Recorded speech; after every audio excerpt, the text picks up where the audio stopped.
Oi, gente, aqui é a Bruna. Já tenho 4 motivos por que vocês precisam ler Um Homem Chamado Uva, do Fredrik Backman. Motivo número 1, e só pra já começar partindo o coração de todo mundo. Esse livro é uma história sobre amor, mas o amor, tipo, como ele toma várias formas, ele não precisa ser amor romântico. Pode ser um amor suave por acreditar nas pessoas, por pensar que as pessoas sempre têm um lado bom. Um amor que te faz mudar e te faz ser a melhor versão de você mesmo, mesmo que depois aquele amor já passa. O amor de criança que é completamente inocente e ama todo mundo e acha tudo lindo e maravilhoso. Amor de amizade, sabe? Dois amigos que se amam e, apesar de tudo, continuam amigos. E, gente, é muito bonito como o autor retrata todos os relacionamentos da história e vários tipos de relacionamento também. Relacionamentos entre estranhos, entre familiares, entre amigos, entre rivais, entre inimigos. Motivo número 2, o personagem principal dessa história é o Uva, é assim que se pronuncia, eu ouvi no audiobook, diz que é assim, não sou sueca. E ele é um senhorzinho, ele já é um idoso, e a esposa faleceu alguns anos atrás, ele decide que ele não quer mais viver nesse mundo, que não dá pra viver nesse mundo sem ela. Ela é que fazia ele ser ele, então ele não quer mais viver assim. Então ele decide cometer suicídio, só que quando ele vai cometer o suicídio, os vizinhos da frente amassam a caixa de correio dele, e aí ele começa a ter todo um relacionamento com eles. O Uva é o personagem mais ranzinza e casmurro, né? Não casmurro. E vocês vão ler depois de Dom Casmurro. E ao mesmo tempo, vocês vão se apaixonar por esse personagem de um jeito, gente, que vocês não estão entendendo. O livro se passa em 2 tempos, a gente conhece o Uva agora, idoso, senhorzinho, e vai conhecendo toda a história dele quando ele é mais novo. Antes dele conhecer a Sônia e quem ele era e como que era e como ele continua sendo essa pessoa até hoje. Ele sempre foi certinho, tintim por tintim, e um tanto ranzinza, e um tanto tipo, a sociedade é uma porcaria que só pensa em almoçar. Não é nem o tipo de personagem que a gente ama odiar, sabe? A gente não consegue odiar, apesar de que se a gente convivesse com Uva, talvez a gente ficasse, ai, que cara chato, que senhorzinho chato, mas ele é tão querido. Motivo número 3, a escrita do autor é deliciosa. E agora sim, eu sou meio tendenciosa pra falar isso porque eu ouvi o audiobook, mas assim, toda vez que eu escuto o audiobook, eu tento imaginar o texto do papel, sabe? Eu tento imaginar como que tá escrito ali, e se fala uma frase curtinha, eu fico, então talvez essa frase seja aqui um enter, aí é outro enter, começa outro parágrafo. Tá meio louca da cabeça, né? Mas tudo bem. E dá pra perceber, por como a história é narrada, que tem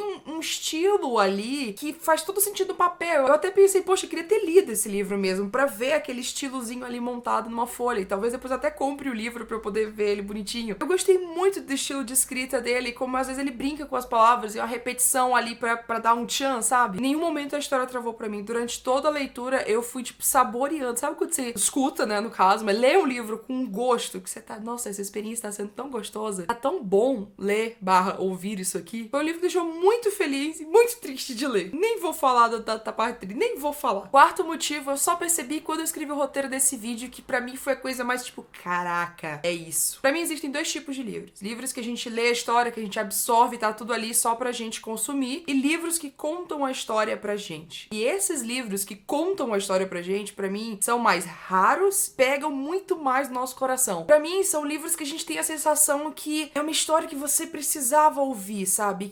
E que aquela história é o único jeito de você aprender aquilo ali, de você realmente absorver aquilo ali. É o jeito que o autor conta aquilo pra você. Não sei se faz sentido fora da minha cabeça, mas se já tiver a sensação que você não tá lendo a história, mas a história tá sendo contada pra você, você é só vazio sendo preenchido pela história, sabe? Eu vou dar um motivo número 5 aqui só pra dar um extra, pra vocês sentirem o drama. Preparados? Dos 54 livros que eu já li esse ano, esse foi o único que me fez chorar. E quando eu digo chorar, é tipo lágrimas caindo uma atrás da outra de verdade. Talvez tenha gente que não chore, talvez tenha gente que, ai, que bonitinho. Eu não tenho nada da minha vida pessoal que, tipo, esse livro pegou naquele ponto que na minha vida pessoal aconteceu e eu fiquei maravilhada. Não! Simplesmente foi a habilidade de contar a história do autor e essa história com personagens que te deixam apaixonado. É muito cotoco. Eu dei 5 estrelas pra Um Homem Chamado Uva, já foi lançado aqui no Brasil, vou deixar o link aqui na descrição, pelo amor de Deus, leiam esse livro. Tô muito, muito interessada em ler outros livros do autor. O autor é sueco, então já completa um pouquinho mais a minha lista de ler autores fora do eixo Estados Unidos, Inglaterra. Se vocês não sabem o que eu tô falando, clica aqui pra assistir meu vídeo de metas de 2017 e aqui embaixo pra ver como é que eu tô indo nessas metas. Espero que vocês tenham gostado desse vídeo, não esqueçam de se inscrever. Eu vejo vocês amanhã.